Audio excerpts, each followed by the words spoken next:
What YouTube? Quinn Wade coming to y'all with that instant basketball analysis on Analysis Playground on YouTube, exclusively forever on there. We're gonna talk about the Cleveland Cavaliers beat the Washington Wizards 130 to 126. The Wizards are now 3-20 and 2-9 at home, which they played there tonight. And also the Cavaliers are 15-11 and 6-5 on the road. This was a game where the Cavaliers actually was trailing later in the fourth quarter and still found a way to pull it out and get the win on this one, and they needed it because the Cavaliers' record ain't that good. It ain't that great. It's still better than being below 500, still better than being 500, but they don't really look like a contender this year. And this game shows you that they got a lot more things to figure out, a lot more things they have to do if they want to be looked at as a contender again. And on top of that, no Jared Allen, no problem for him. But the Cavaliers won the first quarter 35-24. The second quarter was won by the Wizards 36-27. And then the Wizards also won the third quarter 40-23. You wouldn't believe it. But the Cavaliers had to have a crazy fourth quarter, which they ended up getting.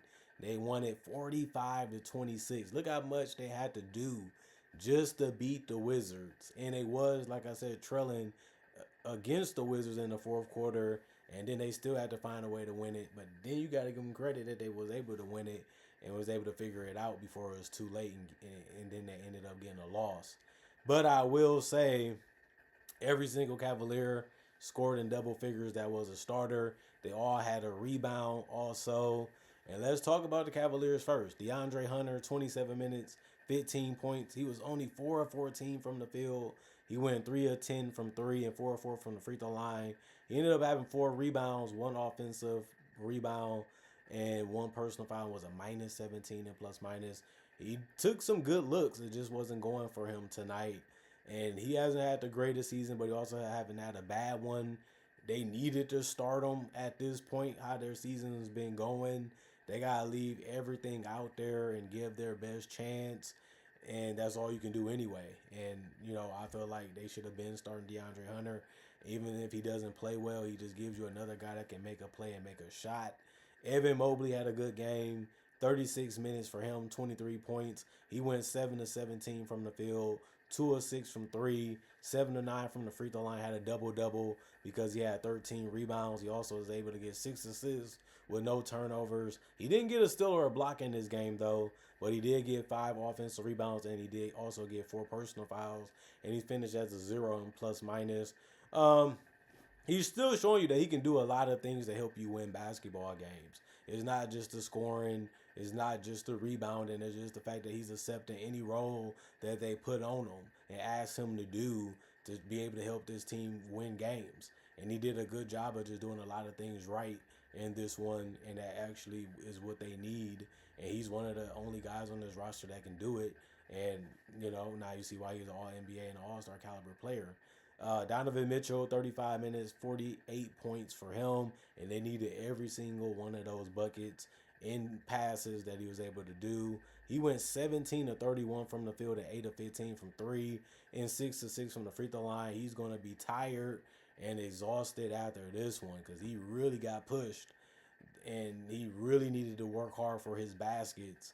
And it just shows you that this is what he has to do for this team to be able to win games, even if it's against the Wizards, because they're just not the same defensively and they're just not the same offensively as they were last year. And he just has to pick it up a little bit more. That's why they pay him the big dollars. That's why they made the trade for him. And that's why he's averaging 30 is because they need it. 4 rebounds, 4 assists, 3 turnovers, 2 steals, 1 personal foul, and a plus 9 and plus minus. Darius Garland, 35 minutes, 18 points, 6 of 17 from the field. He missed every single 3 that he took. That was a big reason why they couldn't run away with this game, if I'm going to be honest. 6 of 7 from the free throw line, 3 rebounds, 6 assists, 2 turnovers, 2 steals, 2 personal fouls, and a minus 5 and plus minus for him. Jalen Tyson, 31 minutes, 13 points, 3 of 5 from the field, 1 of 3 from the three-point line, 6 of 6 from the free throw line, 6 rebounds, 3 assists, no turnovers, one offensive rebound, two personal fouls, and a minus 10 and plus minus. He just out there to make the open shots and the looks that's needed, but he also was able to make the decision to get to the free throw line by driving the right way and using his handles to be able to get the separation or the first step that's needed to be able to initiate that type of contact. And then Dean Wade, he played 23 minutes. He finished with 2 points. He went 0 of 2 from the field, 0 of 2 from three, 2 of 2 from the free throw line. He also had 5 rebounds, 2 assists, 2 steals, one offensive rebound, 3 personal fouls, and a plus 11 and plus minus. He's one of their best offensive players off the bench. He didn't really have it going in this game scoring wise, but he was out there a lot, and he ended up just getting 5 rebounds, and he ended up just getting 2 assists and 2 steals. So it wasn't the worst game because he didn't take a lot of shots, but he showed that he can impact the game by doing other things too. And he got a nice steal that mattered too in the fourth. Tomlin, 10 minutes for him, no points. He went 0 of 2 from the field, 0 of 1 from three. He also ended up having 3 rebounds and the assists, one offensive rebound. He fouled out of this one with 6 personal fouls and was a minus 3 and plus minus. You just hate to see that happen, especially when this is a guy that has been doing a lot of things real good the last couple of weeks. But, defense does matter, and he just couldn't stay in front of guys. He couldn't stop being tempted by guys, and it ended up hurting him in this one defensively. Thomas Bryant, 8 minutes. He had a little floater shot to get his only points, but he still had 2 rebounds and a turnover, one offensive rebound for one personal foul, was a plus 3 and plus minus. Lonzo Ball hit a really good 3 when it mattered, but he played 24 minutes. That was the most off the bench. He ended up having 5 points. It was 1 of 6 from the field, 1 of 5 from three, but he also did go 2 of 2 from the free throw line. He had 3 rebounds. Everybody off the bench got a rebound or more, but he also had 2 assists with no turnovers, 3 steals and a block. They needed him to get those two to help them stay in the game and help them get the advantage. He had 1 offensive rebound, was a plus 26 and plus minus. And then Craig Porter Jr., 11 minutes, 4 points, 2 of 2 from the field, 5 rebounds, 4 assists, 1 turnover, 2 steals, 4 offensive rebounds, and a plus 6 and plus minus. 41 of 97, 42% from the field, 15 of 53, 28% from the three-point line, 33 of 36, 92% from the free throw line, 48 rebounds. They ended up having 28 assists, 7 turnovers, 11 steals, 1 block, 20 personal fouls. And next thing you know, the Wizards gave them a tough time, and they really made them earn this win. Big Bagley was in that starting lineup, no Alexandre Sarr, and this one, 33 minutes, 15 points, 6 of 10 from the field, 1 of 1 from three, 2 of 2 from the free throw line, a double-double because he finished with 13 rebounds, 4 assists, 2 turnovers, 4 offensive rebounds, and a personal foul, a plus 12 and plus minus for him. He was doing a good job of just being straightforward in that paint. I'm trying to go straight up and score as fast as I can. I'm not fearing getting blocked. I'm not really worried about the contact, but it was also good to see him hit a 3 and dominate with the rebounds. Julian Champagne, he was out there to shoot. He went 1 of 3 from 3 and 1 of 4 from the field, and he only finished with 3 points in 18 minutes. He also did help with the 7 rebounds.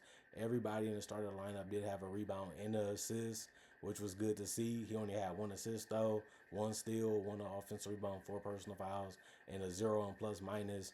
Keyshawn George, 26 minutes, 15 points, 5 of 10 from the field, 3 of 8 from 3, 2 of 2 from the free throw line, 2 rebounds, 3 assists, 2 turnovers, 1 steal, 1 block, 1 offensive rebound, 5 personal fouls, and a minus 2 in plus minus. I didn't have a problem with his game.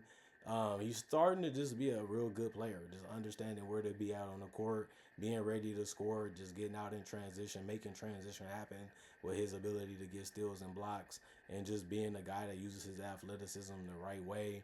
He does get caught up sometimes, and that's why he turns over the ball, but you playing against the best players in the league when you're a starter, so it can happen. CJ McCollum, 37 minutes, 27 points, 9 of 20 from the field. He did go 3 of 9 from 3. Would have had more points if he would have made those, but he also missed some twos. Like jump shooting is tough, and he's one of the better ones, but he just didn't really have it going consistently tonight. But he also went 6 of 9 from the free throw line. That proves that too.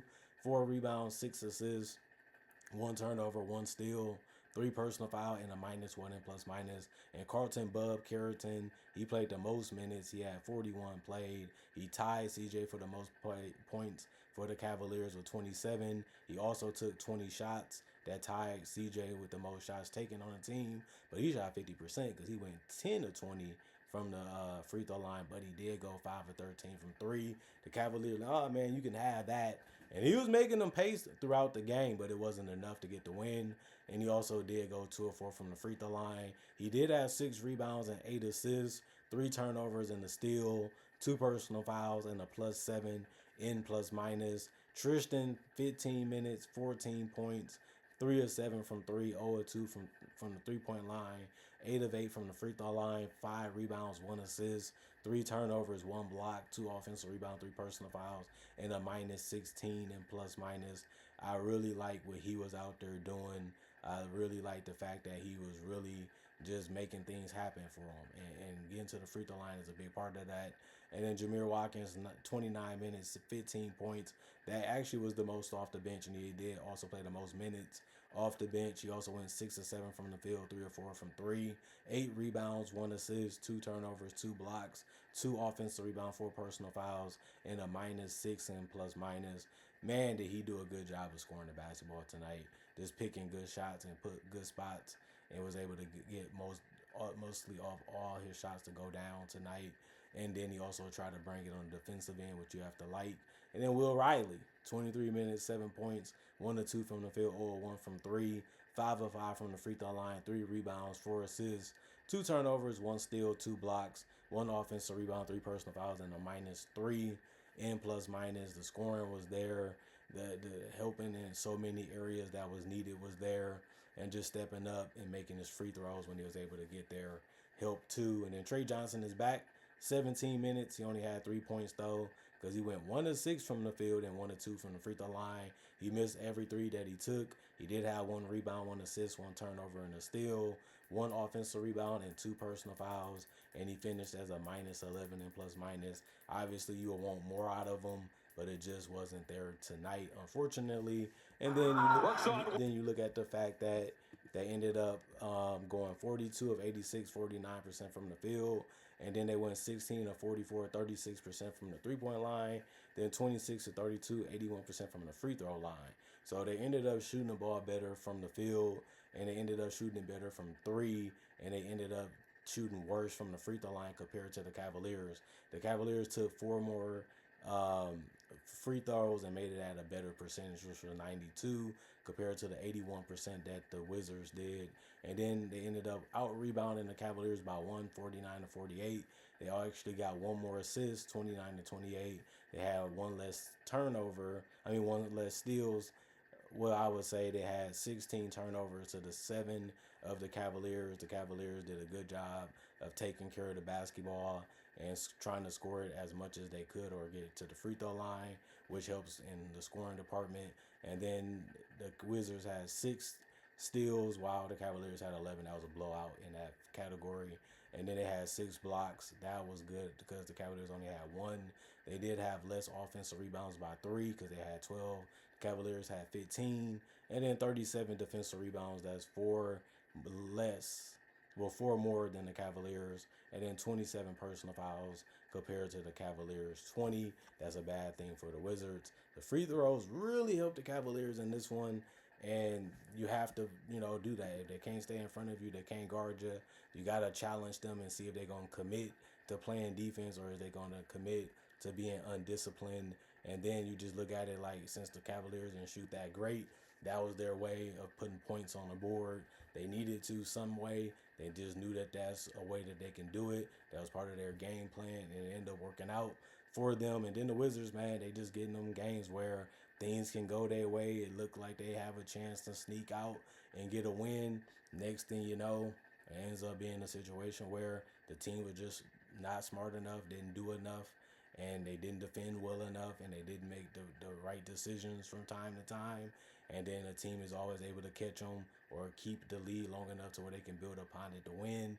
Cavaliers did a little bit of both in this one, and they got the win, so they're happy. If you're a Wizards fan, you look at it, no Koulibaly, no Sarr and stuff like that, and the Cavaliers look at it, we like, we ain't have our whole crew together either, but we did have enough to win, and we didn't want it to go this way and be this type of game, but as long as you get the win and you're happy with it, which they will be because that's what they played this game for, you look at it like, we did our job. We could have did it better. It should have been done better, but we did what we were supposed to do, and that was get the win. Comment, like, subscribe, share it, the notification bell to get the analysis when it first come out. I also do conversation videos just like this, but about various NBA only topics. I also do breakdowns of real footage of legends, current legends, rookies, and also future stars. I also do mock draft and draft covers too. Plus, I got over 4,000 videos that's already on my channel that you can watch right now and enjoy, and it's all for free. And on top of that, I upload videos every single day throughout the day to give you something to watch and look forward to when it comes to basketball NBA content. Other than that, thank y'all for watching the channel. Thank y'all for checking it out. Thank y'all for continuing to support the channel. Thank y'all for appreciating the content for what it is and continuing to come back to watch it because y'all love and enjoy it. And other than that, y'all stay blessed up. Y'all stay good. Peace. And I'll see y'all hopefully later today with more analysis.